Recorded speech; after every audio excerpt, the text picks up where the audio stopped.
It is Session Stories. This is special, and I'm going to say this before I tell everybody who is joining me today, but this guitarist was the very first one that I remember seeing on an MTV music video.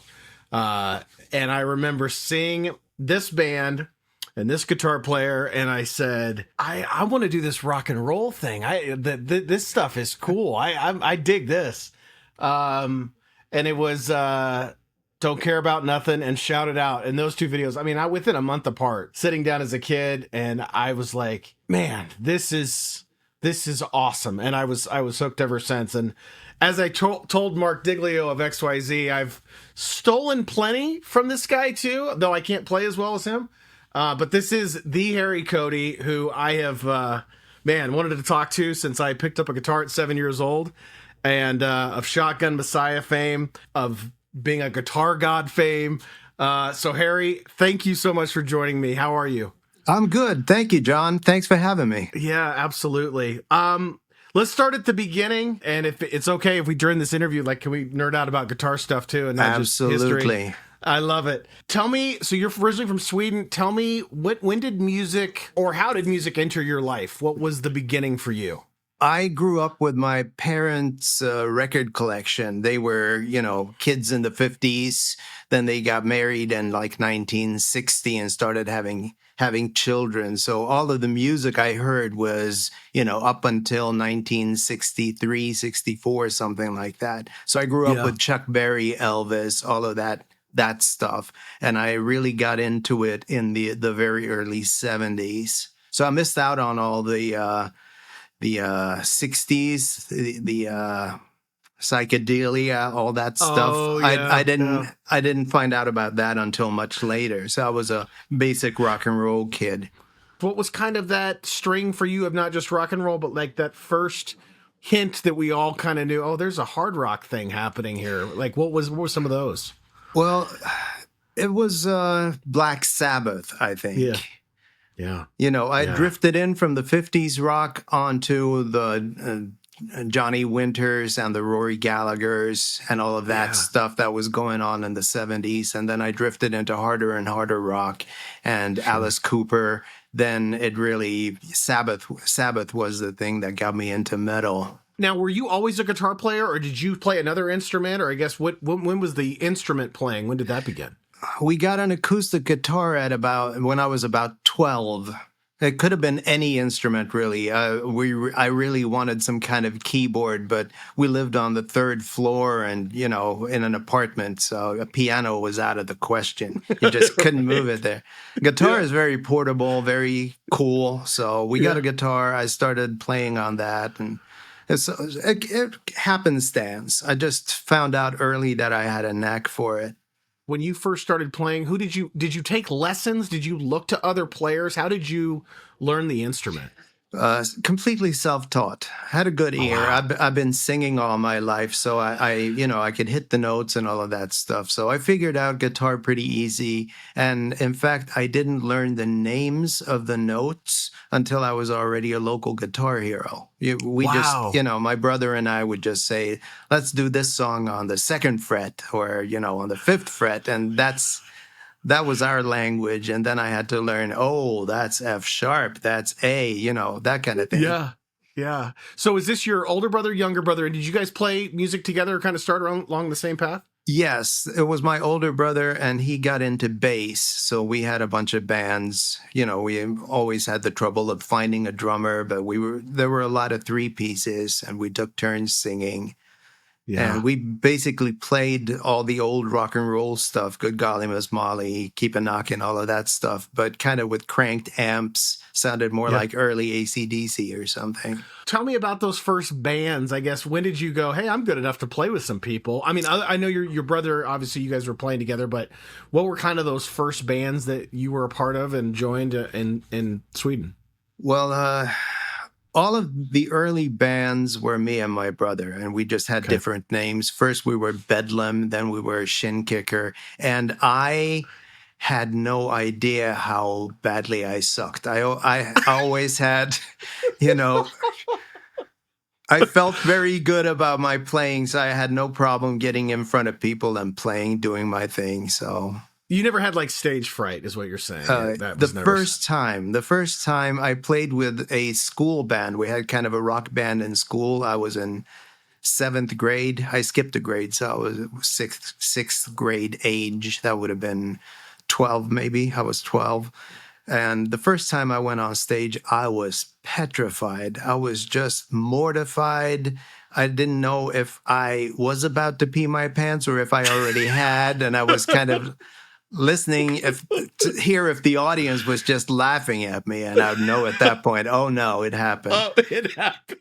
Yeah, but then it never did. I came off stage, and there's this rush of adrenaline where you just go, wow, I have to do that again. I Sure. want to do that again. So then that became the goal, to just keep plugging at the music thing, just to get on stage, get in front of people, and do what I do best. So you were pretty good at school if you skipped a grade. I was, yeah. Yeah. I don't want to brag, but yeah, I was kind of a smart kid. Skipped third grade, and my strongest subject was English, but that didn't come until fourth grade on. I just to back up for a second, because I'm just always fascinated by this. When you kind of got the music bug, but you were doing so well in school, did you have another career path in mind that wasn't music? And I guess No. I think I read that you were doing some other stuff before music, and then but it sounds like you had no issue with academics. So The thing is, at that point, when I started playing music, I'd already entered my rebellious phase, so I was no longer the A student. I might have still been smart. I can't vouch for that, but I do know that I did not apply myself any longer. yeah. You know, As someone who used to skip school to go to guitar stores, I completely understand that. Yeah. If you were drawing a line from like Kingpin backwards, and you were saying, "How did I get from here to Kingpin?" How did that go? And I guess obviously, how did you meet Tim Skold? And like, what was that timeline like as you were starting? Because I do find this funny. Well, I guess it's a two-part question: is when did that occur? And then also when you said, "Well, I was playing and I thought I was better than maybe I was." Did you just say, okay, I got to hear myself. I've got to go in and just start practicing and getting better? I guess what was that path like? it was constantly practicing. It wasn't really practicing. Practicing sounds so regimented. I loved playing guitar. So for hours a day, I was just chugging away at the guitar. And by default, I got better. There was, there was no way around it. You do something for long enough and you get better at it. So I never applied myself. I never thought, oh, I better go to a teacher or anything. I just kept doing what I was doing, and it worked out. And then when I was with my brother in a band called Shin Kicker, it was really just Bedlam with another drummer. But we had an opening band for a gig kind of out in the boonies, and it was this band of 12, 13-year-old brats, and Tim Skold was the singer bass player. And that's the first time I saw him, and I made a mental note of him, but we didn't have any contact from then on for a couple of years. Then it was one of my guitar students. To afford a Gibson Les Paul, I had to give lessons. I wasn't very good at giving lessons, but I did anyways. And one of my students was Jukka Kemppainen, who came to later be the singer of Kingpin under the name J.K. Knox. He wanted to start a metal cover band. He wanted to play a Judas Priest song, an Ozzy song, that kind of thing. And he thought of me. And of course, I was the rock and roll kid. So the metal kids were saying, he can't do this. He's a rock and roller. So then, I came in and I started learning the metal thing, playing. I'd been in 2 guitar bands for a long time, and now all of a sudden I had to learn how to do the kind of Eddie Van Halen thing where you fill out all that space by yourself. And that's addictive too, because you're no longer beholden to anything else. You don't have to step back for the other guy or anything. It's all whatever the hell I want to do. And so we started this cover band, and he wanted his friend Rispling on drums and Tim Skold on bass. So that's when we really got together and we were playing metal songs together. And after X amount of months, we were like, why don't we start writing our own songs instead of just playing these covers? And it was kind of in the Black Sabbath Heaven and Hell vein with a little Van Halen thrown in. So that's how we got started, Tim and I. What year would this have been when you and Tim first were playing together and you said, hey, let's start writing our own music? Would this have been early 80s, 82, 83-ish type thing? 83, 84, I would say, because it's right around the, let's see, 83. It must have been 83 because I think that's when I went into the Army, and we were definitely doing it while I was in the Army. Wow. So, what did you do in the Army? What's it called? Infantry.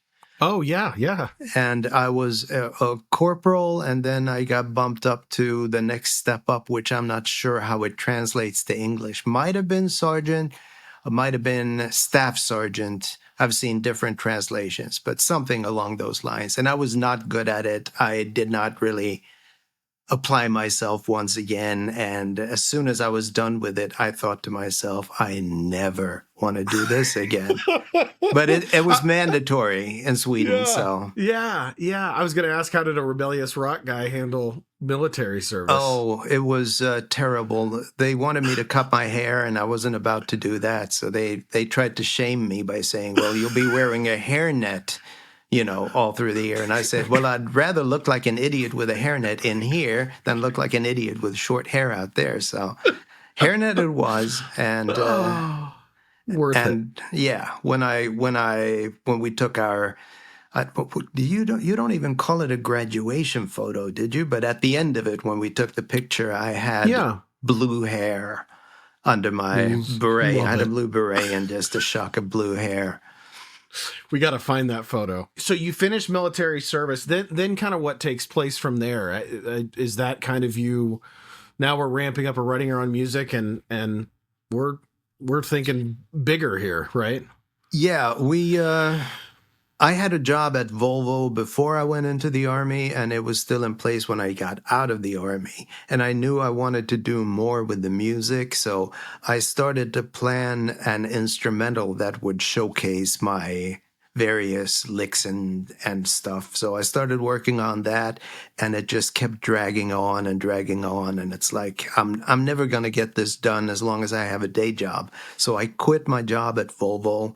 And then within 2 months of quitting the job, I had the demo for the Explorer done and started sending it. I sent it to Guitar Player magazine in the States, which, they had a new talent column, and I made it into that one. That's something you could look up if you can find that photo. I kind of like that one myself. So 2 questions I have a lot of questions about the Explorer. I just listened to it 2 days ago, and it's so good. I can't play it, but it's so good. Did you kind of get the inspiration to send it to the magazines from Yngwie? Did I read that right? He had done it, but I was a faithful reader of Guitar Player since like 1979, 80. So I already knew about the column, and I was already planning on doing something. But then, of course, it does light a fire under your ass when you see how well it worked out for Yngwie to do so. And I mean, Paul Gilbert sent in a tape there, and a lot of name players first had exposure there. So I figured I would, send in a demo to Mike Varney and see if maybe it caught on. And so you wrote the Explorer before you guys recorded any music as Kingpin for like Welcome to Bob City. Like you guys, that was that the very first one that you had written, or were you kind of in the process of writing some other stuff too? We already were doing the Kingpin stuff. I was still at Volvo. This was mid 85. That's when we recorded the first songs that ended up being Kingpin songs, like Don't Care About Nothing, Squeeze and Tease, and were among the first. And I was already working on the Explorer, but that was tough going, as I said, because I had a day job. I just couldn't find the time to do it. But it was never intended to be a Shotgun Messiah or a Kingpin song. It was just supposed to be my showcase instrumental. But then when it got published in a Guitar Player in September, October issue of '86, I think. Okay. All the Swedish record labels that had passed on our demo, all of a sudden they were interested because I had, American press writing about me. But they insisted, we can do this, but if we're going to do it, the Explorer needs to be on there. So we kind of caved to that and just decided that, okay, I guess the Explorer is a Shotgun Messiah song. But you will notice that the drummer on the Explorer is not Sticks Galore. It's the guy with whom I co-wrote it. It was me and a drummer in a rehearsal room. I was coming up with guitar licks. He was coming up with drum licks. Tord Jacobson, he was the drummer of Shin Kicker, so we'd grown up playing together. And so when time came to record the first album, he came in for a day just to do the Explorer with me. So how many times did you record the Explorer, I guess? That's another good question. Twice. Once for the demo that I sent to Guitar Player and that I sent around to some other people, and then in the studio for the album sessions. Yeah. And the album session version is a little faster, and it has more overdubbed guitars. I think the original just had like a single guitar until the very end crescendo kind of thing, but as everything else on the Shotgun Messiah album, once I went into the studio, it's triple tracked, I think. It's left, right, Marshall, and then a very low Rockman in the middle, just to bump up the mids in the mix. You can't hear it.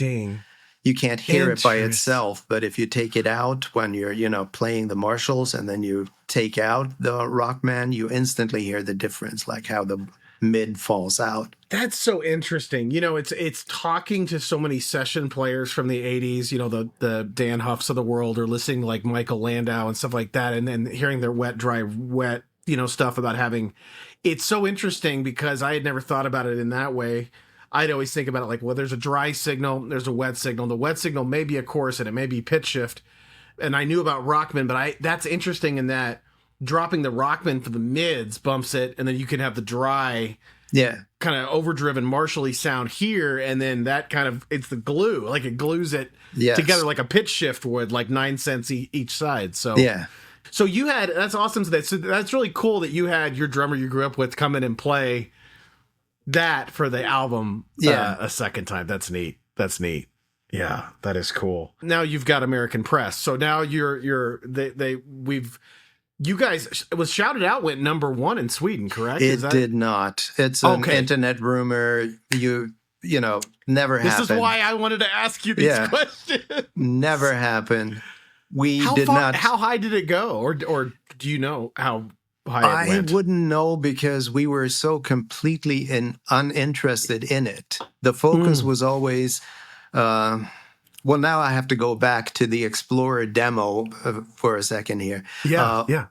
I figured that when people sent demos to Mike Varney at Guitar Player magazine, that most of them were just, wanking at top speed and then sending in the tape. And I thought to myself, how would I stand out in that kind of a landscape? And I just heard Guitar Player magazine had this flex disc thing in the middle where they were showcasing some stuff, and they had Steve Vai doing the Attitude song. And that's basically just a song with wild guitar all over it. And I thought that was a great idea. And I thought to myself, well, that would be a way to stand out, to put all of my licks into a song format with drums, with bass, the whole thing, but just have it be wild guitars throughout. And it worked. I got into the magazine. So now, jumping back forward, when we got signed in Sweden, the plan was always, let's take that to, let's record an album, take it to the American labels as a demo, where most bands come in and they hand over a cassette. We could hand them an album. Here. This is who we are. This is what we do. So we recorded one album in Sweden, and then we just started working toward getting to the States. So how did we do on the charts in Sweden? I have no idea. We did not care. We were completely focused on getting to the States. I was looking up some videos just because I pulled down, like I said, I pulled down a lot of photos and videos for this to use on the short clips leading up to the full interview release. But I saw, like, I think you guys were playing Don't Care About Nothing, like, as Kingpin in Sweden in 85, 86. Like, just obviously not with the lead singer that is Zinny Zan, but this was your previous lead singer. How much did you guys play around Sweden before leaving for the States? I guess how much of that was a regular thing? Not a ton, because there wasn't a lot of outlets for it. There weren't a lot of clubs, at least in our area. Maybe up in Stockholm it would have been better, but we just we didn't play that many gigs before coming to the States. You guys go to the States, so tell me about that. And then, did you guys make a lead singer switch? And I just want to make sure I got it right. After you left for the States or before you left for the States? Well, Zinny came into the band while we were recording the first album in Sweden. The summer of 80, what would it have been? 87?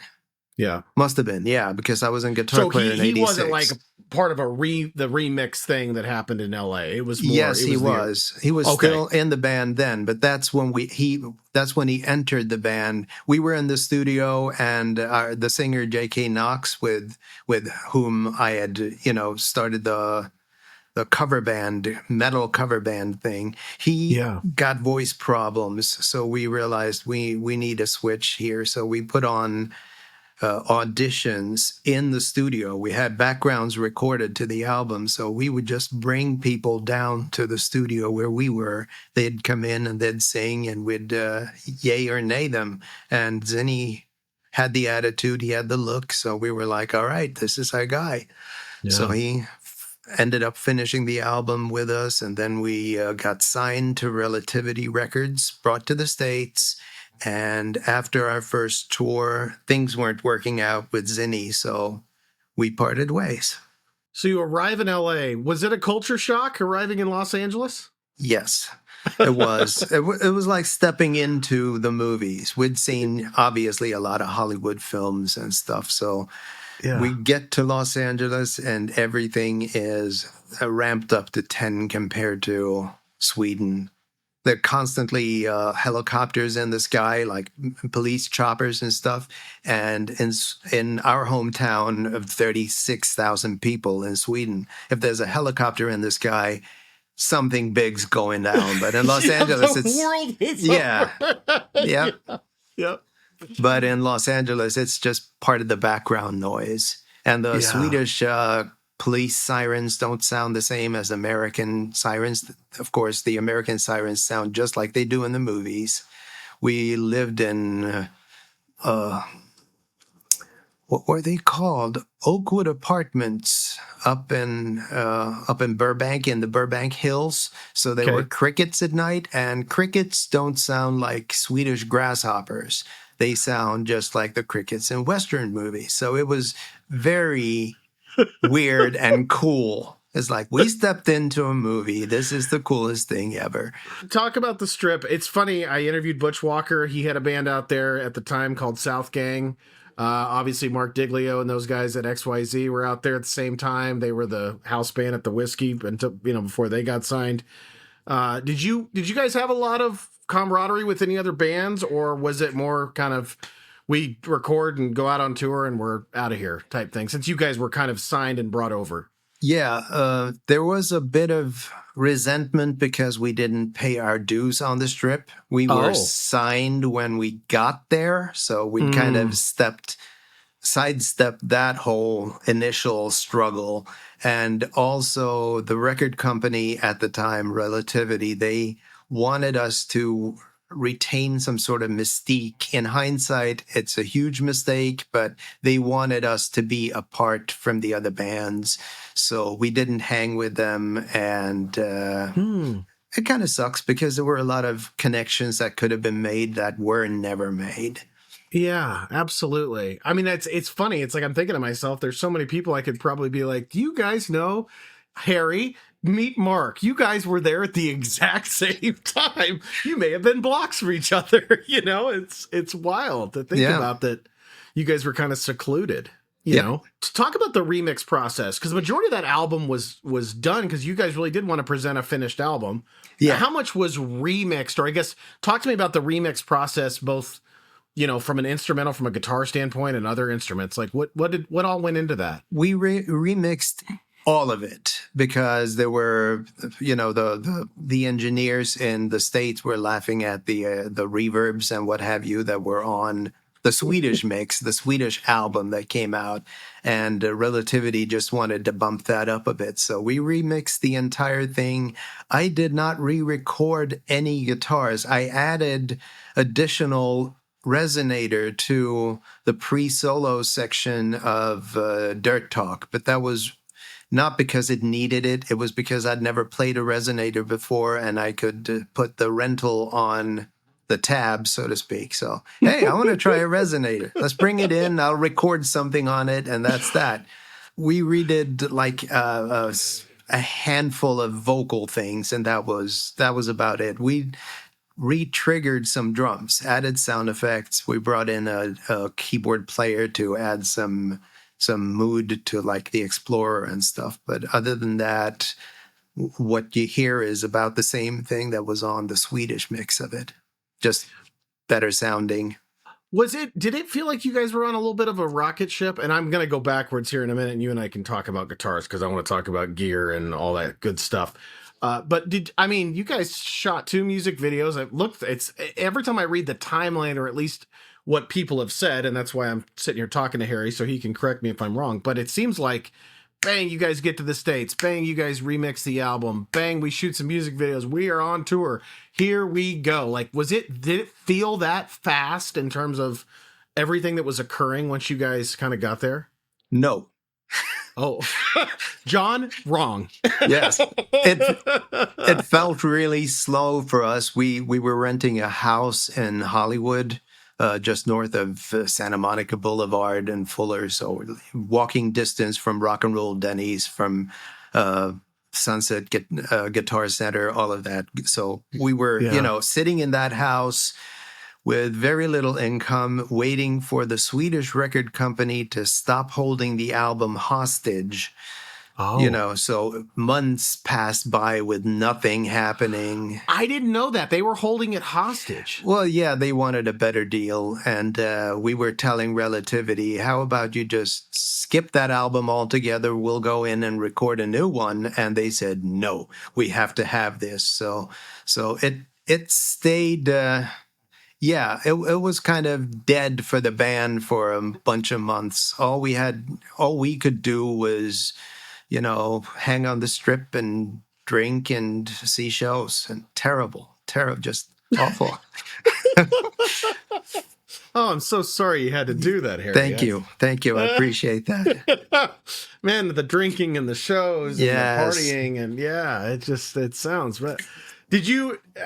Were there any bands that you guys, while you're waiting, that you saw that you were impressed with? You're like, oh, they turned out to be pretty big. Some, I guess, that were underwhelming, too. There were a lot of underwhelming bands, and I'm sure you've heard all the stories about bands that had session guys come in and do the studio stuff for them for a reason. They came to Hollywood to be stars. Very few of them were aiming to be musicians. Mm-hmm. And you could tell when you saw them live, but...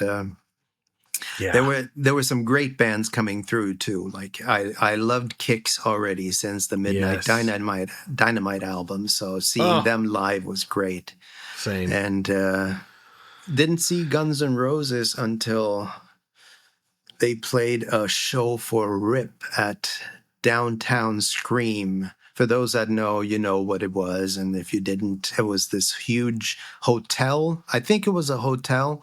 The looking thing, it looked like Escape from New York, because these big haired rockers just walking around in this dimly lit hotel thing, and these huge halls with, it was great. It was fantastic. I love it. I love this. Yes. But they were already big at that point. Some other bands we saw I saw Electric Angels, Bang Tango. I saw when they were showcasing before they even got signed and stuff. So yeah, there were There was some good stuff. Okay, let's go back to the first album.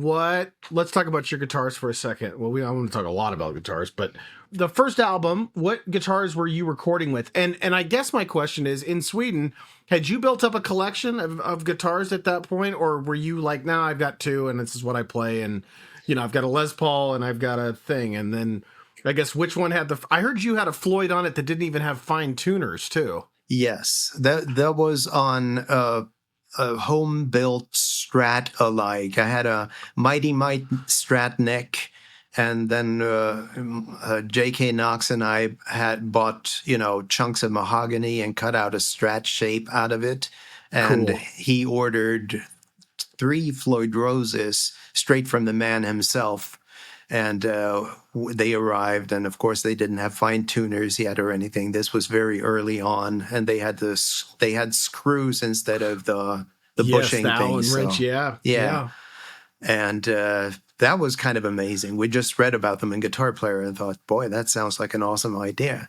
So we got that. We machined them into these guitars. He had one Strat alike mahogany body. I had another with Floyd Roses, and that's where that began. But other than that, I had a Les Paul that I loved, that I'd had since I gave lessons in order to pay for it.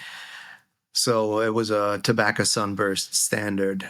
And when time came to upgrade, I had the choice of, do I buy this super cool Charvel Strat that had a regular tremolo on it? Do I buy that and slam the Floyd Rose into it, or do I put a Kahler on my Les Paul? And I made the wrong choice. I put a Kahler in the Les Paul, killed the tone, killed the sustain, everything. It was terrible. What a mistake. Hey, I always say this as guitar players. Some of our biggest lessons learned is when we absolutely screw up a guitar. Then we've really learned a lesson. Yes. My first scalloped neck was an Ibanez Flying V that I scalloped with, I gouged out the wood between frets. You think you can imagine how terrible it looks. You're not even close. It looks terrible, but it played fantastic. I strung it up and I was playing it and I was like, wow, this is awesome. We'd read about Yngwie's scalloped neck, so I had to try it for myself, and it was really awesome. I was going to ask you, I guess it's a good time to ask, even though I was saving this moment, but I was going to find out about how you got Old Yeller. But number one, did Old Yeller, I want to talk about the origination of it, but my first 2 questions are, Old Yeller had scallop frets, is that correct? Or does have scallop frets? Okay. Did you always play guitars with scallop frets? Because I feel like you did both. Like and I'm one of those people that I got to play one and I enjoyed it, but I don't play them now. I would love one.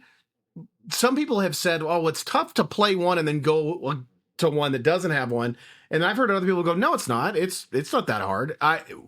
Did you find a way that you were like, I like using it for this and that? And how many of those, I guess, what was the good mix? Aside from the Les Pauls I know that you used, or Gibsons that you used, what was the mix of ones that you had that did have scalloped and did not?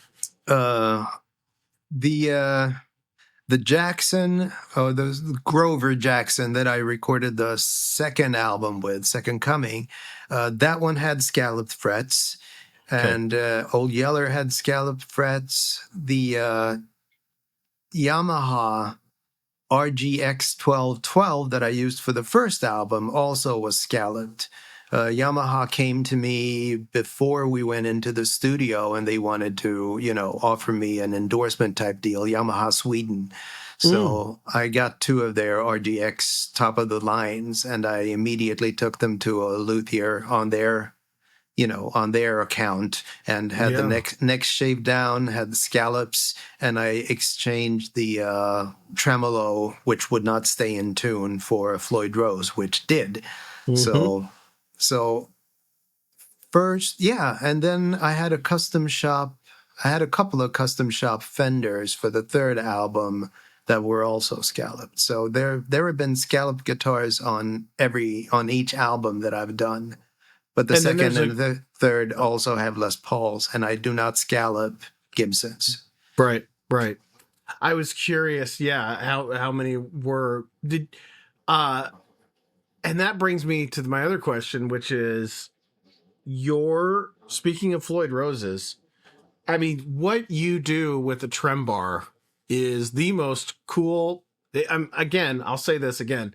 When I saw the music video and I saw what was going on with the using, I mean, I obviously we all know Eddie and we all know the dive bombs and stuff like that, but you were putting that thing to work and it was creating some of the coolest, like, you know what I say about Shotgun Messiah, I think, especially the first album when I heard it is that there was a lot of hard rock bands, right? And there's a lot of great hard rock bands. But as a kid, you know, that is, in elementary or middle school listening to this and for the first time and you're hearing this, it's the sound of rebellion. And I think that's what I loved.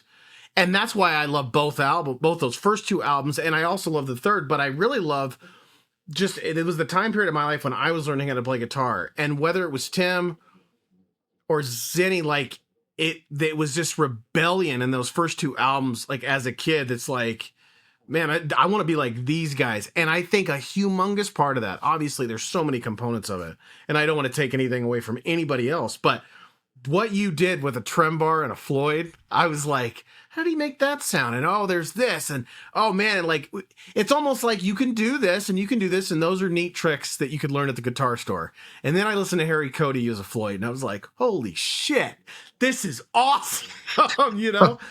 Where did that come from? Was it just like, I'm gonna experiment with this thing and see what noise it makes? And was that kind of the genesis of that? Yeah,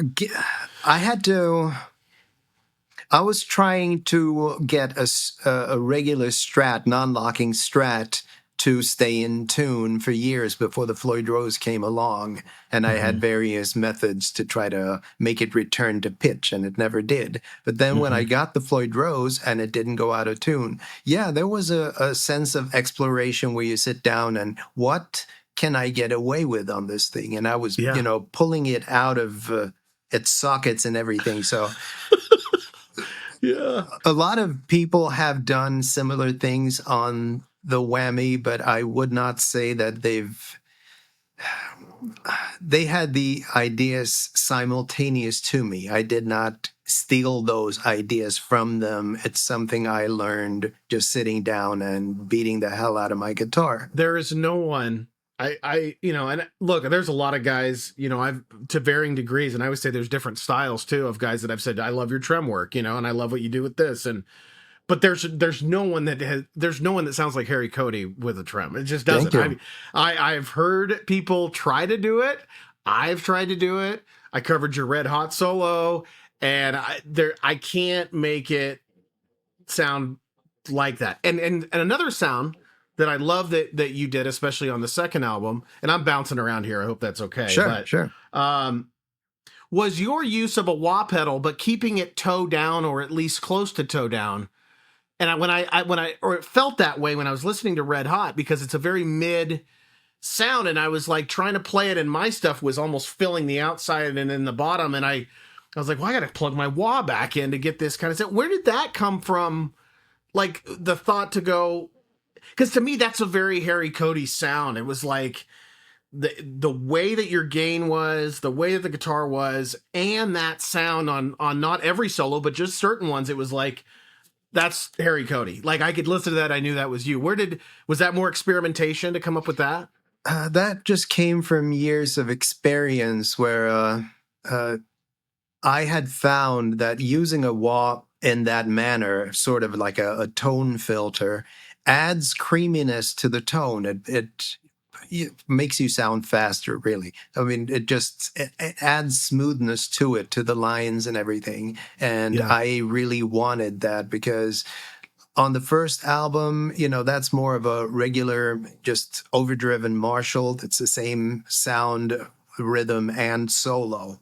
I didn't change the settings much for that. So I wanted something a bit different and a bit creamier sounding, and The Wall was just the ticket. So I love that. I thought that was so cool. And I was like, well, the next time I cover a Harry Cody solo, not as well as him, but when I do, I'm going to have to get the wah plugged in or it's not going to sound completely right. Tell me about amps and gain and stuff like that from the first album to the second album to the third. If somebody was going to go out and start to grab amps and try to recreate Harry Cody's sound on those three albums, what was the growth from 1 to 2 to 3, and what kind of how would I create the Harry Cody sound on the first album, second album, and third album? What were you using then? first album was a metal front 100-watt Marshall, early 70s.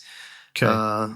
And I had everything pretty much dimed. I jumpered the channels. There are 2 channels. I jumpered them, and the bass ear of the channels was at about 3:30, 4 o'clock. The treblier one was completely balls out, and so were a lot of the other settings, including the presence and everything. Just a very, very loud, very present sound. And then I plugged in a Boss overdrive. I think it's the OD1. It has 2 knobs on it with very little level and just a bit of tone filtering, but it just takes away some of the Marshall's graininess and just makes it a bit smoother, which is what I was looking for. You and I are on the same page, is that there's nothing I love more than a loud Marshall, and I really love it when you can just take a little bit of the fizz off the top and just make it kind of shine. The other thing I found, it took me 30-something years, but the other thing I found was just finding a way, kind of those dive bomb where you can, go down and then depress and then grab a harmonic and then come up and let that thing squeal out, is that even if you have, I don't care if you have a JCM 800, but even if you have that thing cranked, you almost need like one more extra step to get that harmonic to really, I always say to people, somebody's like, well, I'm trying to do these tricks that, you did on this one thing. It's like, you don't realize how much gain you actually need. And the studio can mask a lot of noise, but when you're recording and you want to make things go up, like, you have to be gained out to get there. And getting that fizz to go away while still having a lot of gain is such a cool trick. That pedal seems to do it. The Floyd was instrumental to that, because that's one of the things I couldn't stand about the Kahler on my Les Paul. Like some of the long harmonic things on Whammy that I do on the Explorer, the note would just die before I was done, before I'd hit all the notes. Yes. And the Floyd doesn't. If you have enough gain, it just doesn't. It just keeps going. Stays. So yeah. And so the second album, we can just make this a segue. Talk about the second album. What was the approach going in there for that album? Another just absolute. What an incredible album. But they all are. But I just, thank you. It's awesome. What was the thought? Like, you and Tim and Styx and everybody, like, what were you thinking going into that? Now Tim is going to sing too, by the way. Yes. How did that discussion go, and how did that all come to be? Most bands would line up a replacement singer before making the change, but being who we are, it felt kind of dishonest. So after Zinny was out, we did not have a replacement. We had to start auditioning tapes again, and meanwhile we were working on songs. And there was this one particular day that we were recording with Grover Jackson, very early digital recording session. He didn't have a tape machine or anything. So this was, I guess, the precursor to Pro Tools. I'm not even sure, because it just seemed sci-fi to us then. But we were recording with him, and the singer was going to come down and audition along with the song, and he never showed up. So I asked him, why don't you give it a shot? Because I knew he had the punk attitude and everything. So he just gave it a yodel, and I liked it. And then that's what we did. We decided, this way, if instead of bringing in a singer, if that doesn't work out, we'll be on a constant merry-go-round of new singers coming in. But if he's the singer and I'm the guitar player, then we have the core of the band there. and we can just fill out the band however we want. But yeah, Tim took it seriously. He went to our rehearsal room on Hollywood Boulevard and, daily. And he went there and he was just shouting and recording That's cool. Yeah, then he came back with a very punk-sounding demo that had Sex, Drugs, Rock and Roll, Nobody's Home, and Can't Fool Me, I think, those songs. It was in that vein. It was a very up-tempo demo that he had. And meanwhile, I've been writing some songs. I wrote Heartbreak Blvd and Red Hot. So we just... you just named 5 of my favorite songs on that album. There you go. Well, the cool thing about my career is no matter what song I bring up, somebody's going to go, hey, that's one of my favorites. So I'm very grateful for that. Yeah, it's all of them. I love them all. And I love, it's like I love... sometimes when I've done these interviews, I'll talk to somebody that has, they have a first album and a second album. Let's say they have a third, or maybe they have a fourth, or whatever it is. And they say, I didn't really like, more I listen to blank. I didn't really like this, but I do still like this, or vice versa. Like, I loved our first one, but our second one. And I've really appreciated when people are like, you know what? I love all of what we did. It was like at the time it was that. And there's years that go by that I don't listen to it as much, but it's fun to hear. I think it's a testament to what you guys did. It's a testament. I mean, for Tim to do what he did also, and I'm going to play bass, and then we're going to, and the bond that you guys had to write music, and then he switches and now he's singing. And I just think, it's one of those things that I don't think a lot of people realize that it's, I don't mean to make this, I hate grunge, but like, I think one of the things was there were so many bands that in a way kind of figured it out and were taking things to a new level. And I look at the second album and the Second Coming and what you guys did.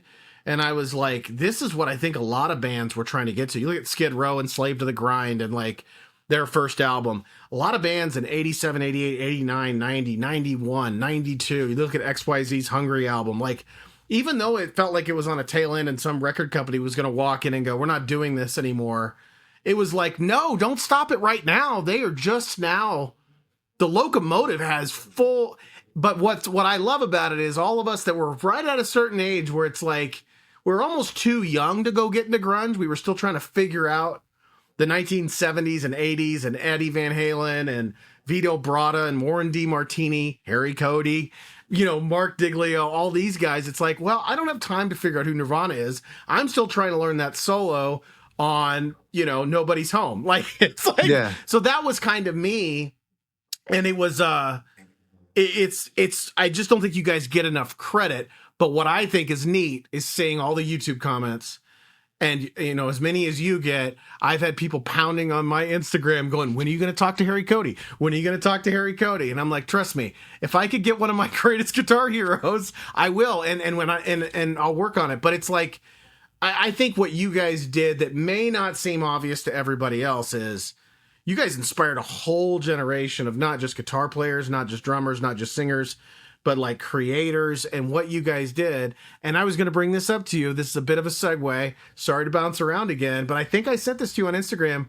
But there's a band in Michigan called Wanted. And I don't know if you saw this, but I believe one of the band members was wearing a Shotgun Messiah t-shirt. And I thought, wow, full circle, playing in the style of kind of 80s heavy metal and hard rock. And he's got a Shotgun Messiah t-shirt on it. So that's why I sent it to you that day. I don't know if you got it, but I was like, wow, that has got to make Harry feel really good and be like, look at this. Yeah. This is like decades later, you're still making an impact. Like, what does that mean when you see stuff like that? It's heartwarming because I did feel that we were a bit overlooked and lumped in with the wrong thing at the time. I thought that people would be able to recognize that there's, you can bridge a gap. You can have one foot in two different camps and still be credible. Whereas most people were like, oh, they don't know what they want to be. Yeah, we did. We knew exactly what we wanted to be. We wanted to be what you hear. And now seeing how it's more appreciated today and still appreciated, as you said, by creators. Yes. Tim has mentioned to me many times how people in bigger bands will come up and talk about how their love for Shotgun Messiah. That is very validating. And also all the YouTube comments, they never seem to end. For decades on end, they've been talking about how they want us to do something again. And it's just very, very satisfying. I would have thought with the progression of music that we would have been long forgotten, but that hasn't happened. So I'm very happy about that. The first two albums, what was touring like? If somebody said what was going on tour with Shotgun Messiah like, what was that like in the States? Do you have any funny stories? I always love to ask about stories because people love to hear about those. But what were the tours like? The first tour, the record company threw all the money at us. So we had 2 buses. We had one bus for the crew. We had one bus for the band. And it was, luxury, but it was also a bit Hicks on the road kind of a thing, because we did not have our stuff together yet. We did not know full on what we were doing, and we were figuring it out. But fun was had. That much I can tell you. Fun was had. Yes. I'm not going to tell you any stories. I'm not going to tell you about the Angus Young's guitar tech getting a tattoo on his upper right shoulder by a girl who'd just broken her wrist, who was also on acid. She didn't make it past the skull outline. I wonder if he ever got that finished. Trace is his name. You could ask him if ever you do an AC/DC thing. See, these are the kind of stories I need to hear, Harry. This is what I'm saying. There are so many stories. Some of them are very Spinal Tap, like embarrassing for the band. Some are just super cool, and some are definitely X-rated. And I don't know.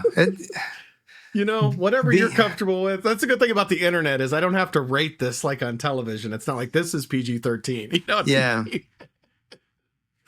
No, I can't. That's all right. Modesty prevents me from... Modesty, I got it. That's all good. I know we got to the Toe Down thing, but amps-wise, going into the second album, then going into the third album, I guess, what were you using amps and guitar-wise? Was it a lot of... I guess Old Yeller was mainly the second album, is that right? Old Yeller was on no albums whatsoever. Oh, wow. Old Yeller, yeah. I was...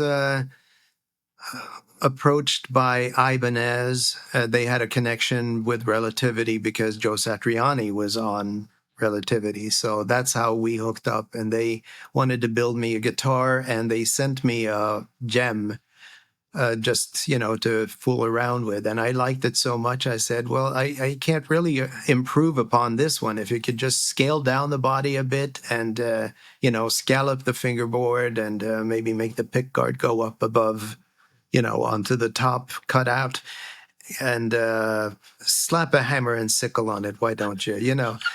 We figured we'd be playing for a lot of people that would see red at that kind of a thing.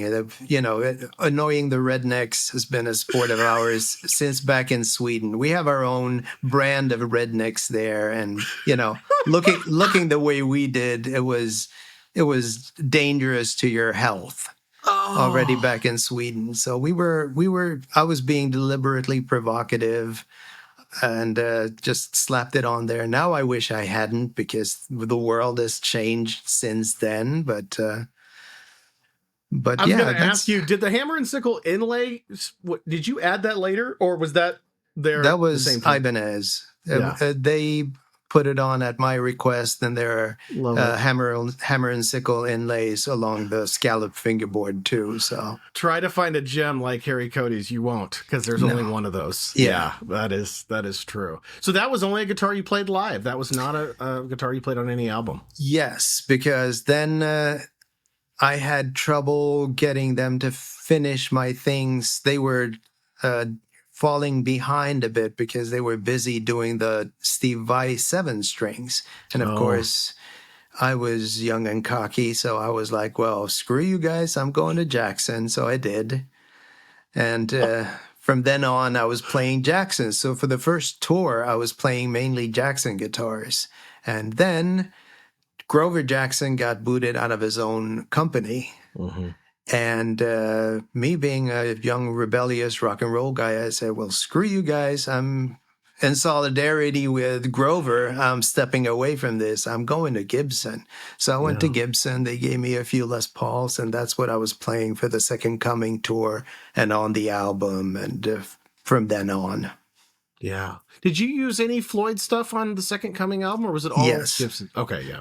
I had two guitars. It was a Jackson with a scallop board and a Floyd, and a Les Paul custom that I bought from Guitar Center Hollywood. Just walked in there, tried a few guitars, and bought that one, and that was that. So about half and half. And sometimes I dare you to spot which ones have Whammy and which ones don't. Like a lot of people hear I Want to Know, and they think that solo must have Whammy on it. It does not. That's a Les Paul. So you're going to now teach us the Les Paul tricks to make it sound like a Whammy. At some point, I will try to get a Patreon thing together where I go through all of the songs on all of the albums, show exactly how it's played, and see if there's any interest for that. I know there would be interest for that. I can guarantee it.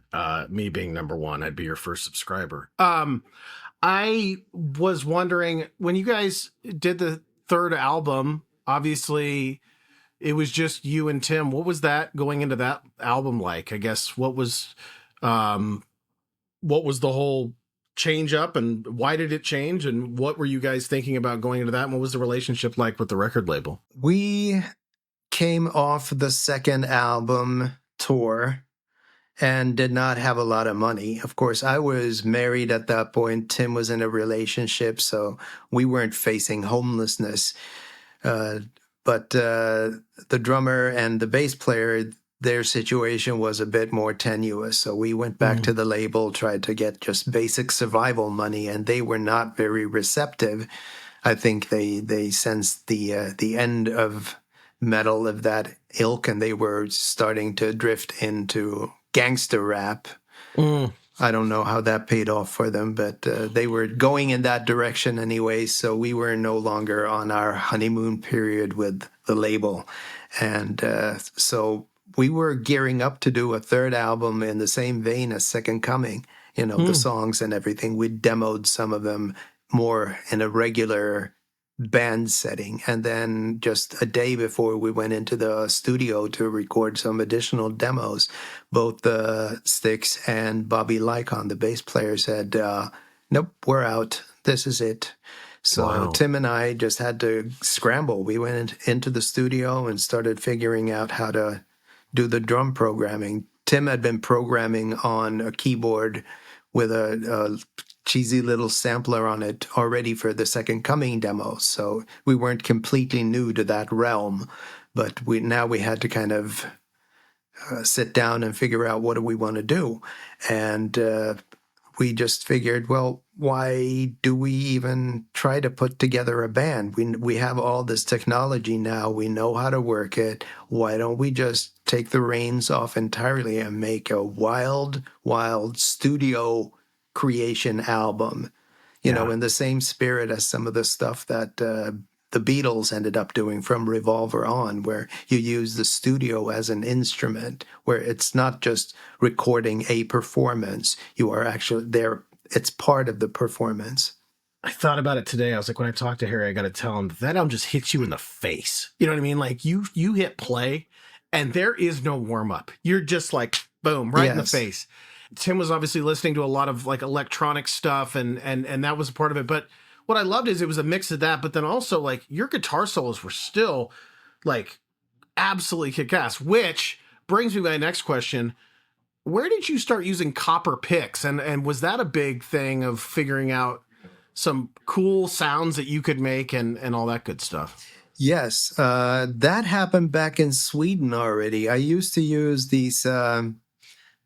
I think they were Swedish-made picks called shark fin. They had a really weird shape, and I really liked them, but I was eating through them at a crazy pace. It was just costing me too much money to buy picks, which is insane.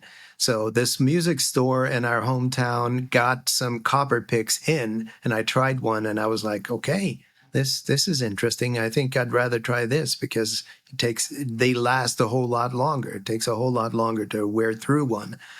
And then I tried to use it as a screwdriver on the original Floyd Rose that I had. And of course, a copper pick is no match for steel, so it got chipped up and everything. But I'm not going to carry a screwdriver around with me to rehearsals, so I was just trying to work it with the pick, and the pick got really chewed up, and then I noticed that it made cool sounds when rubbed against the strings. So then I ended up using that on all 3 albums too.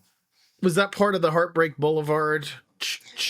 The percussive scrape down the side? The percussive scrape you can do even without the chipped up things, but you really, really kind of need a metal pick to get the really thick, juicy scrape going on. A plastic doesn't quite have the same oomph to it. But things like, I don't even know which ones to pick here.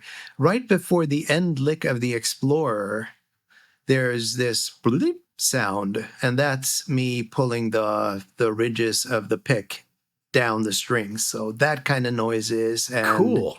Yeah, and at the end of I Want More, when I'm hitting a chord and then I'm descending on the lighter strings, that's me rubbing the chipped pick along the strings. Wow. That is awesome. How long did you play with copper before you went back, or do you still play with copper picks? I still play with copper. Actually, my home pick is steel right now. It's a chipped up steel pick because it's even more durable than the copper. I do wear the copper ones down after a while, and I have a baggie of copper chips, but I'd rather save them for a rainy day. The steel one is the one I use now, and it's a little bit thicker. I like the thinner pick, but I've gotten kind of used to the steel. So tell me about post Shotgun Messiah. What have you been up to, and what were you up to? I know that you did some stuff with Tom Waits, which I thought was cool. You did something on a Tom Waits record, and then what else have you been doing since then? And what does the world need to know about what Harry Cody's up to right now?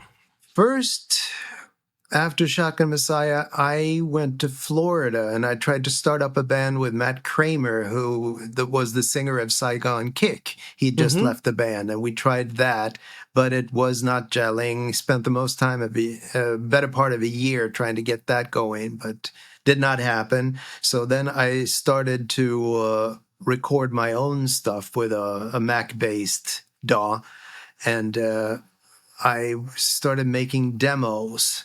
And the demos were getting some attention, but they always asked, so when can we see you live? And I was burned out on playing live, so I said, I don't want to do that. So that never came to fruition. And that was the story for a long time, where I was more comfortable at home in the studio. Yeah. And then I drifted into doing jingles. I was doing commercial music. So, cool. I'd be sitting in a cab in Germany somewhere and hear my music come over the radio, which is, very odd. Yeah. That's got to be surreal. You're like, it is. Oh, that's me. Yep. Yeah. Britain, the BBC, same thing there. Hey, that's one of mine. But wow. So I was going to say, if people were going to say, you're not going to believe this is Harry Cody, what were some things you would throw out that you got to work on? Just jingles. You would not recognize them in a million years because by and large they're, loop based, and there's a lot of synth going on and that kind of thing. But there were, I did a Gatorade commercial. I've done some Sears commercials that were on TV, and there was some incidental music for Extreme Home Makeover. I used them and stuff like that. So it was out there. And then the Tom Waits thing came about, where, I just happened to be there when he was asking if I played banjo, and I just bought a 4-string banjo, a really ornate, cool thing. So I went by the studio with this banjo just to show him, like, isn't this cool? And he was like, well, if you want to play on this stuff. And I was like, oh, sure.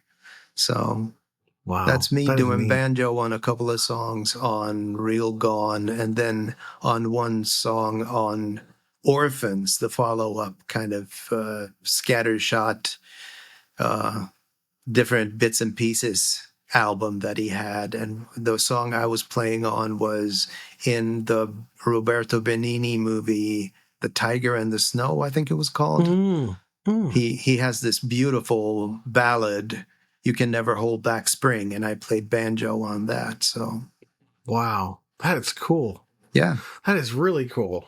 I want to go back before we talk about what you're up to today. Talk about your relationship with Grover Jackson, because you've mentioned that a few times, and I don't think a lot of people Yeah. know. Like, you guys seem like you were tight and you were recording, and like, how did that begin? It must have been somebody at Relativity. My guess would be the vice president, Cliff Cultreri, who was kind of mentoring us. He's the guy who signed us, brought us over from Sweden and everything. I'm guessing he hooked us up there, because I can't, I couldn't have made the hookup myself. But we met up a few times and we got along, and he invited Tim and I to his mother's place for Thanksgiving one year, and Dave Mustaine was there, and Dave Mustaine had no idea who he was, but he was holding court. He was like, there's a guy who came into our auditions with a pink guitar. He can't be in my band playing a pink guitar. Grover and us, we hung out, and he was building a few things, and I'm assuming Relativity was paying him. God, I hope Relativity paid you something for that, Grover, because you certainly earned it. But Yeah. he was a super cool guy. He did kind of a hookup thing with Bob Bradshaw, who was doing the refrigerator racks for all of the Lucators and everything. Yeah. And so we met at, I met Doug Aldridge and Rowan Robertson, who was then in Dio. Doug Aldridge, was he still in that first band he was in? I don't remember. He was in Lion, and then was he in Hurricane? Hurricane? He might have been a Hurricane in the late 80s. Yeah. So it might have been Lion or Hurricane. It was before he blew up. He was just someone, to pay attention to. So what a killer guitarist. Wow. Yeah. So is Rowan Robertson and Diglio and Vito Bratta and DeMartini, George Lynch. There was a lot of good guitar going on at that point in time. Yeah. You guys are why I picked up a guitar. So yeah. Yeah. So we met at Bob Bradshaw's, and Doug Aldrich was doing some cool chordal stuff, just kind of playing some things, some chords that sounded really cool together. And of course, I have no idea what he was doing, but I kind of memorized the vibe of it. And when I got back to my apartment later that day, I put together the chords for the riff to Heartbreak Boulevard. That was like different chords that sounded cool and odd and had a thing to them. It was kind of a mystique to them or something. So, wow. Did you ever get to tell Doug, hey, you had a small piece of inspiration? No, never met him since. But I'm putting it out I'd there. like to interview Doug. So guess what? If I get to, I'll say, got to tell you something cool. Doug, Harry. Remember each other? That is really cool. Can we nerd out about guitars for a second? Absolutely. I love it. I've asked everybody this because I think I'm going to do a compilation of all the answers I've gotten to this question. And I bet you know what the answers usually are. But it's when you look at it from a guitar theory standpoint, you are one of those, I'm assuming, that didn't sit down and go, well, I need to know all the modes and I need to know all the scales and I need to do all this stuff. You were an ear player, I assume. Yeah. Like, when you were, in guitar god status, between Kingpin, Shotgun Messiah, all the way through to today, how do you look at the fretboard? was there a time where it's like, well, I learned theory and then I changed how I looked at it? Or was it more like, no, to this day, I just play what sounds good. I have no idea what necessarily I'm playing theoretically. It's just, because I've always asked that. And surprisingly, the majority of the people are like, yeah, I don't know all the modes. I don't sit down and look at all that. It just sounded good to me. And I was replicating what I heard on this record. And so then I took a piece of that. And then I guess how does Harry Cody look at the fretboard and guitar in general and all that? I'm pretty familiar with the fretboard at this point, so I can find my way around it and find the sounds and the modes that I'm looking for without knowing the names of them. I'm no different. I to this day, I don't know what Mixolydian is, but I guarantee you I'm doing it at some point. So Yeah, it's right. just, it's that kind of language is really good for communicating with other musicians. Yeah. But if you don't have the ear, it really makes no difference. So Yeah, I hear that so much, and I'm an ear player. I started playing piano at 4, and I learned by ear, and then a guitarist was self-taught by ear, and it was like I just piano made more sense theoretically because of the black and white keys, and it was very much here. But guitar, because of the bending and the repeated notes octave wise all over, and the bending and the in between, like tab made more sense than, and even the modes, it's like, well, I just know what scale I'm in and I know what sounds good and I know what doesn't sound right. And yeah, so I was always curious to ask that, on how, because your solos, and you're one of the few people. I did tell this to Mark Diglio, and I've said this to a few other people, but there's a very small list of people that don't repeat themselves. And sometimes it's like we all have that lick that we kind of come back to, and sometimes you listen and you're like, ooh, I did that thing again. Whereas, like, I told Mark, I was like, I listened to even your demo album and both XYZ albums, and I never heard you repeat yourself. And the same thing with you. I never heard you repeat a lick. I mean, you may have gone fast, but it's not like I heard the same combination of 4 notes in a row. So I was just curious if you were telling a young guitarist that said, I want to play like Harry Cody did. I don't think you'd hand them a book of theory. No, I just don't know that would be it. No. Thank you for noticing. I made a note of that with Van Halen. Really? Like, yeah, when the first Van Halen album was a nuclear bomb. It rewrote guitar. I was already at the point where I was thinking, where am I gonna go? What am I gonna contribute to guitar? And then Eddie Van Halen slung that door open. And for a few albums, you did not know what his go-to fall back upon licks were. Yeah. It just sounded, fresh out of his head all the time. And that made an impression on me. And I made a conscious decision that I want to be the same. We all have the fall back upon licks. Put me in a situation where I'm not familiar with what's coming next, and you will hear some of my themes repeated and so on. But when you have enough time to work out an album, make the effort. Just try to make it interesting and different. And at least on the first album and somewhat on the second album, I wanted the first note to be something a bit unexpected, not just the root. So that's why the bend on Don't Care About Nothing, when it comes to slide, and then I'm bending up a full step from the root, because that's not usually a note on which to begin the solo. So you try to do that. You try to find the angles where this is not expected from me. And sometimes you lean on the expectations because you want it to be familiar. You want it to be rock and roll. You don't want to just, be weird for the sake of being weird. But there comes that time in dynamics where, you're doing the rock and roll thing, then you make a complete left turn and do something so wacky that, everyone's head shatters, and then you go back and you keep switching it up like that. And that to me is what makes it exciting. Some of my fast stuff sounds faster because it's not fast all the time. There's, a bit of slow, and then this lick comes and it sounds blistering in comparison to what was before and after it.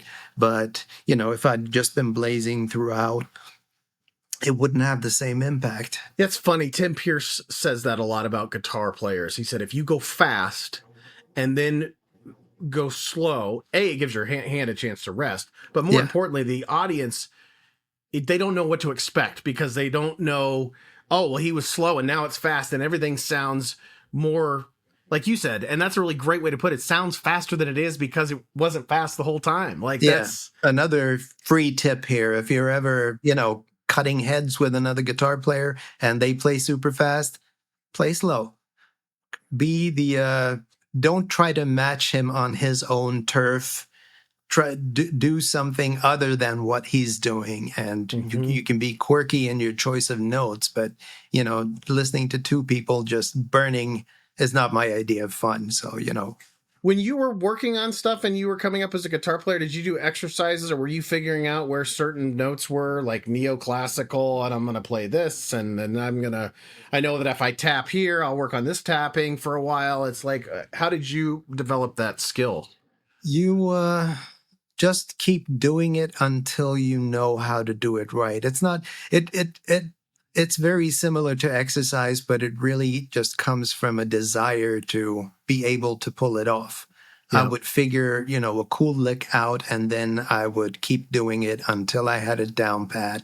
And I've always been just as good as I need to be to play the stuff I hear in my head. So I've never just mindlessly practiced speed or anything like that. I have a lick in mind or I have a solo in mind. And if I don't have it down pat, if I'm not good enough to pull it off yet, or if I'm not fast enough to pull it off yet, then I apply myself until I get to that point.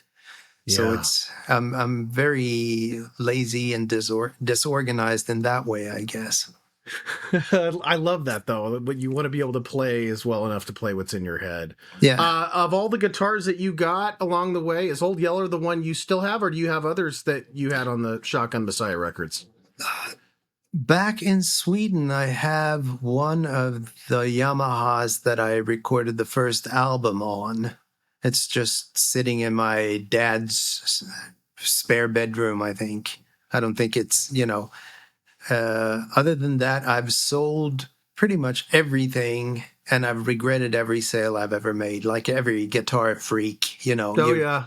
At some point, you need money and you sell gear, and then you're just spending the rest of your life going, oh, if I only had that one still. My favorite is to go back and look on Reverb and see what stuff I sold in the late 80s, early 90s costs now. Oh, you're a glutton for punishment. That SL1 that had lightning paint job or whatever, I think I cracked the neck on that thing, and the guy at the repair shop's like, this is not a hard fix. I'm like, I just need money. No one's paying top dollar for that guitar, blah, blah, blah. And the other day I looked on Reverb, or this adult was selling it, and I think a kid bought it because it was on Instagram. Like a month later, I saw that the kid, I bought this on Reverb, but I think that thing sold for like $4,000. I was like, I paid, a fourth of that when I bought it. Yeah. I have to tell this story. This is a segue to what you're up to now, because one day I'm surfing around Instagram, and the same way I was trying to figure out where the hell is Mark Diglio so I can talk to him or these other heroes that have influenced my playing, I constantly was looking around going, where the hell is Harry Cody? And all of a sudden I see Harry Cody's on Instagram, and he's playing Heartbreak Blvd. And I'm going, wait a minute, hold on a second. Harry Cody's out. Where does he do it? When did you decide, hey, I'm going to start playing and doing some stuff on Instagram, and you talked about Patreon and some things you may have in the works? Like, tell everybody, I guess, how that kind of started and what you're up to now. Well, the Patreon idea came first, really, and it just goes to show how dedicated and regimented a fellow I am that I still don't have it off the ground. But that idea came first, and then I thought, well, I should have a bit more of a presence on, say, YouTube and Instagram. So I just started doing Instagram, and that just seemed simpler than YouTube. So, because I can post photos along with anecdotes and, tiny factoids from throughout my career. And then I got busy working with other stuff. So right now, it's been a couple of months since I posted anything on Instagram. I'm due to put something out out there again. But that was first the idea of the Patreon, and as soon as I find some spare time to sit down and do it the way I want to do it, I'm programming a drum background and programming a bass background to all of the songs on all of the albums so that I can play along with it. So you get to see me kind of play it in a band context and then showing how the individual parts are done. But that's time consuming, and right now time is in short supply. So yeah, Harry, that's cool. Do you know how damn cool that is? Like, people are gonna, I don't think you're gonna have any problem getting subscribers. God, I hope you're right. How much of that has been fun to go back and relearn? And then is there stuff where there's been a couple times I've interviewed a few people where they're like, I don't even know how I can't even remember how I did that. Like, I'm not even sure what I was doing there. Have you had those moments yet? Yes, I have a few of them where I'm kind of scratching my head going, what just happened there? What was that? But also I've found more productive ways of doing some of that stuff. So I'll hear things and I'll say to myself, well, why didn't I just play it this way instead? This fingering is so much simpler than what I actually did. Yeah, revisiting some of that old stuff is a bit of a time machine, and some of it comes surprisingly easy, like it's muscle memory. You just kind of like, wow, here it is. Here it was all along. And then some stuff is just like, what was that? Damn, this guy's pretty good. Oh, that's me. Well, my last question is, you've gotten really into like kind of recreating some of those sounds, and I thought were so cool. Like when you did the Heartbreak Blvd stuff, you were using the Axe effects or the fractal and stuff like that. Like, what guitars are you playing now? What amps are you playing now? And as you're trying to recreate that stuff, are you coming up with cool presets where you're like, oh man, that sounds exactly like it? And kind of what are some of those things you're using to recreate that stuff? I am constantly looking for a cool sound that I hear in my head, and I don't want to break any hearts out there, but the Second Coming sound, I'm not as enamored of it as other people are. So to me, the first album is more in the vein of what I'm looking for. And is it okay for me to say that that's my favorite sound is the first album? Like, thank you. And I love the second album. Yeah. I absolutely love it. But your guitar sound on the first album, it's like, oh my, because I had a JCM 800 that was slightly, I don't know if it was broken or what, but it's the closest thing I've ever had to that sound. One of those truisms is that an amp never sounds as good as the 3 seconds before it blows up. I've had that happen in rehearsal. You're just playing and you go, wow, this sounds fantastic. And poof, yep. Yes. Yeah, I had a 5150 amp that I blew up that sounded great right before it popped. So is it easier to recreate the second one then than it is the first when you're using today's technology? No, it is not, because the Second Coming sound was 3 different amps. It was a modified Marshall, a 50-watt Marshall modified, and then it was a 50-watt, I think it was a 50-watt or 60-watt Mesa Boogie that has the equalizer sliders on the front of it, black Tolex. I don't even know what it is. It's something they had in the studio.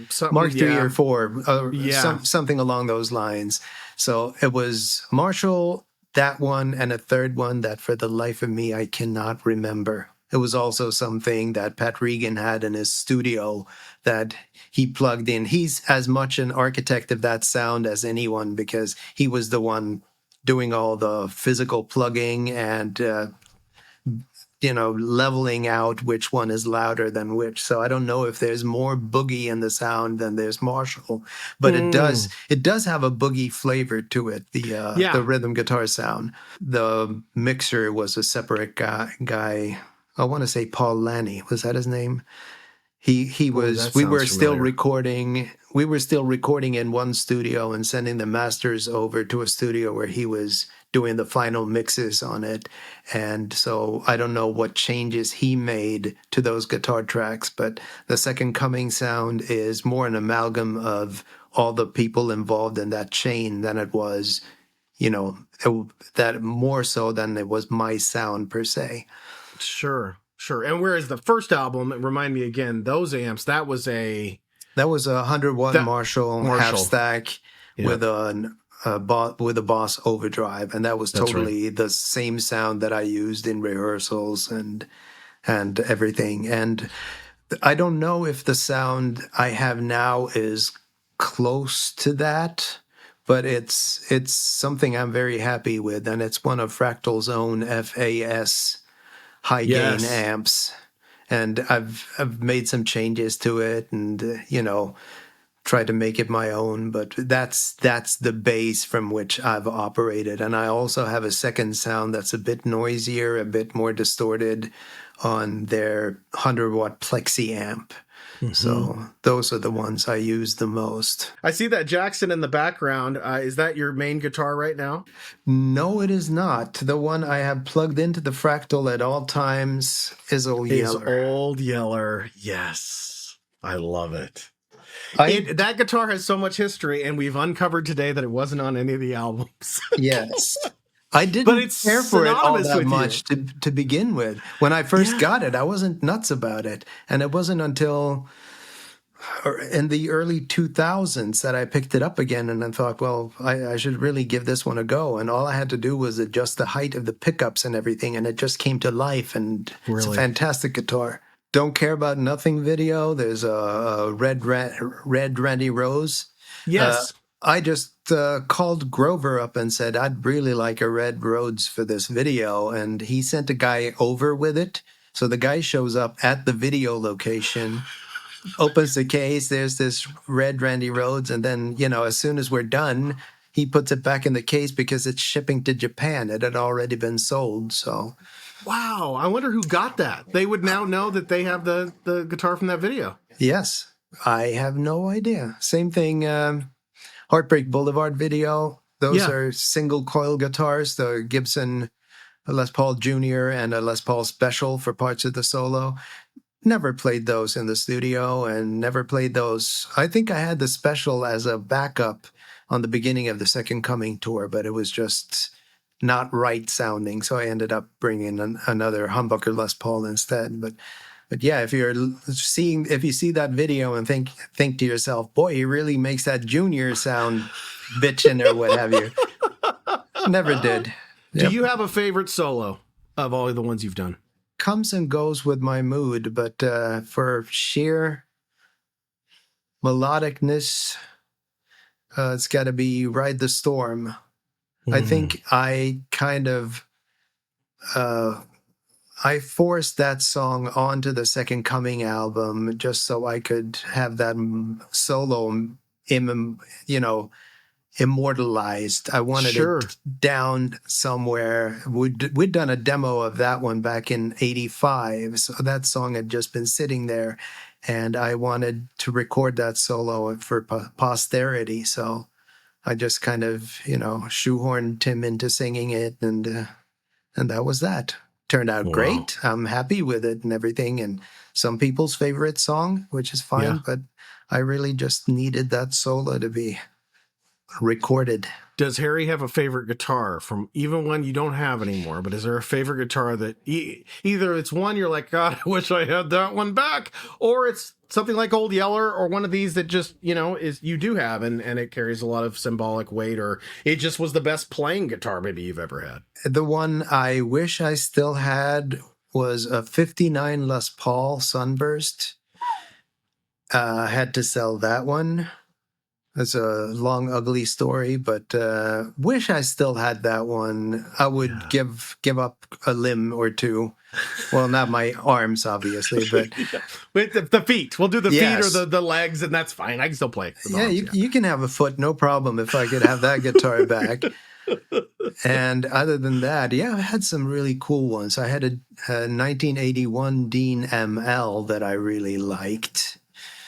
And Old Yeller is the best one of the ones I have around the house right now. Did you ever have a moment, like one of those moments where you're standing on stage or you're like, wow, we made it. Like this was cool, or a memorable moment from the road being on stage or just being on the road where you kind of took a breath and took a minute, you know, amongst all the chaos that is touring, but just said, wow, this was a moment I looked out and I was like, this is crazy. I'm never going to forget this.